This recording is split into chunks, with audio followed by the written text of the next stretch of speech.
तो डिब्रॉय वेवलेंथ का एक इंटरेस्टिंग रिजल्ट देखते हैं।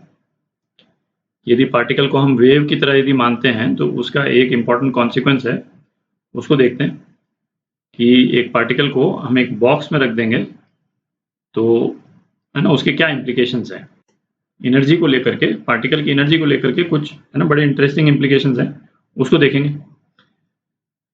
अच्छा, बट पहले एक चीज देखें कि डिब्रॉय ने ये रिलेशन तो दे दिया कि पार्टिकल की वेवलेंथ जो है वो h/p है, ठीक है। अच्छा, पार्टिकल यदि वेव है तो नेक्स्ट क्वेश्चन इसमें ये बनता है कि इसमें वेरी क्या कर रहा है।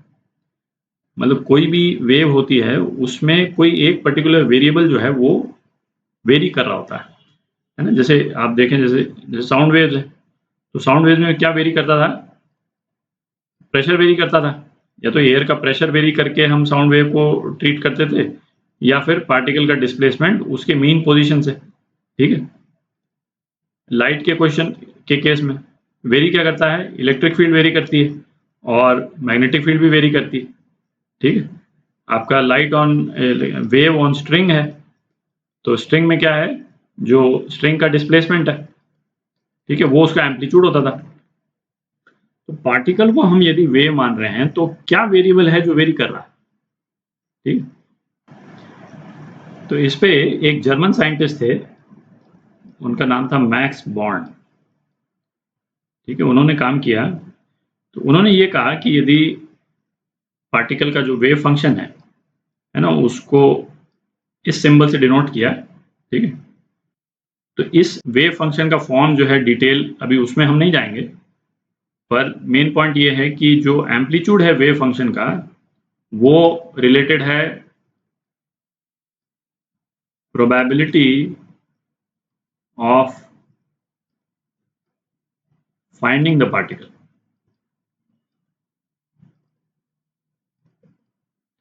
ये वेव फंक्शन का जो एम्पलीट्यूड है, ठीक है, वो किससे रिलेटेड है, probability of finding the particle.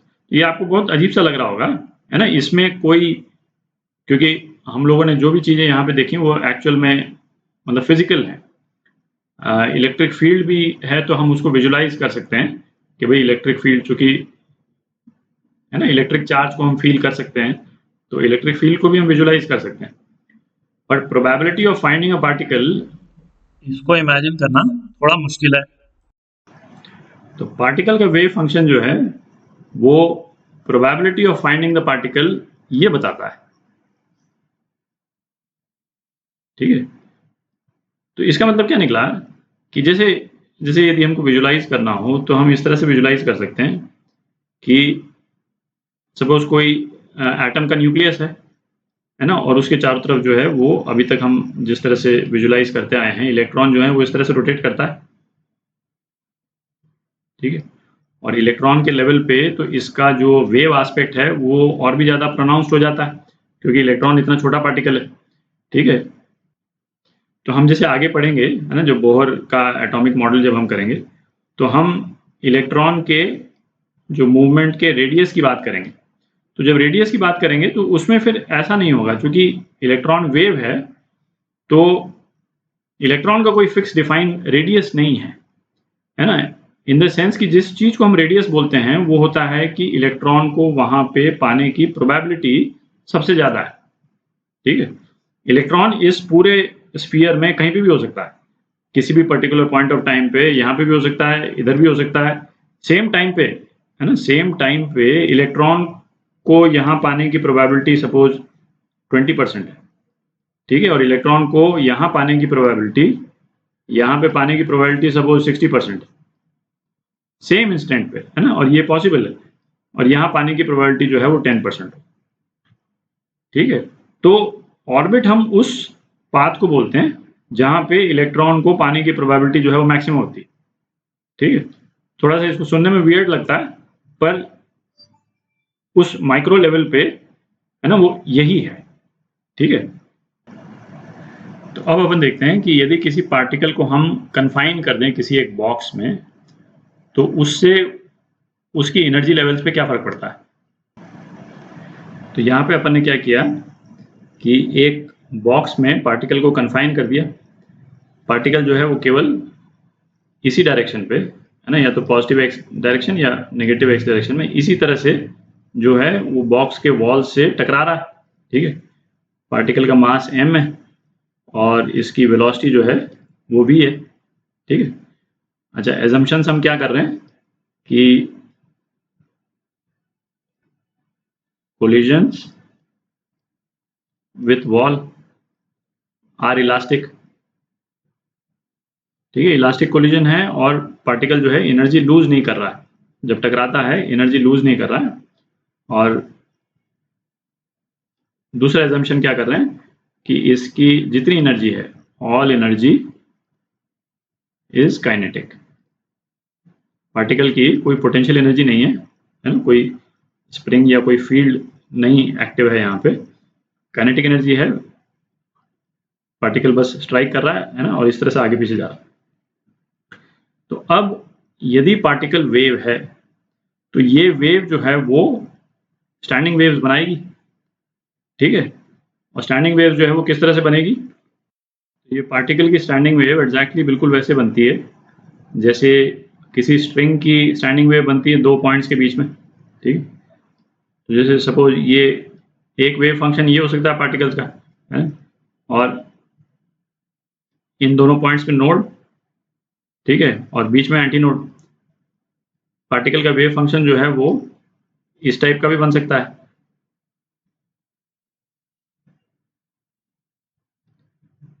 ठीक है। तो यदि पार्टिकल के वेव की वेवलेंथ जो है वो लैम्डा है, ठीक है, तो लैम्डा कितने के बराबर हो गया, n लैम्डा बाय 2 जो है वो l के बराबर हो गया,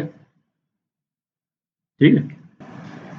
अच्छा, डिब्रॉय वेवलेंथ कितनी थी, लैम्डा थी h अपॉन p, ठीक है। इसको अपन लिख सकते हैं h upon M V, lambda square को लिख सकते हैं h upon lambda square h square upon m square v square, ठीक है। तो इसको क्या लिख सकते हैं, अच्छा, यदि पार्टिकल की काइनेटिक एनर्जी k, उसको k से डिनोट करते हैं, तो यदि वो हाफ एम वी स्क्वायर है तो, और ये वाला एजम्पशन हमने किया है कि जितनी एनर्जी जो है वो काइनेटिक एनर्जी के फॉर्म में, तो इसको E लिख देते हैं जो पार्टिकल की टोटल एनर्जी है, ठीक है। तो इससे m स्क्वायर वी स्क्वायर कितना हो गया, 2me के बराबर हो गया, ठीक। अब यहाँ पे m स्क्वायर वी स्क्वायर की वैल्यू डाल देते हैं, तो लैम्डा स्क्वायर कितना हो गया, h स्क्वायर अपॉन 2me, ठीक है। E कितना हो गया, h square by 2m lambda square, ठीक है। ये हो गई एनर्जी ऑफ पार्टिकल।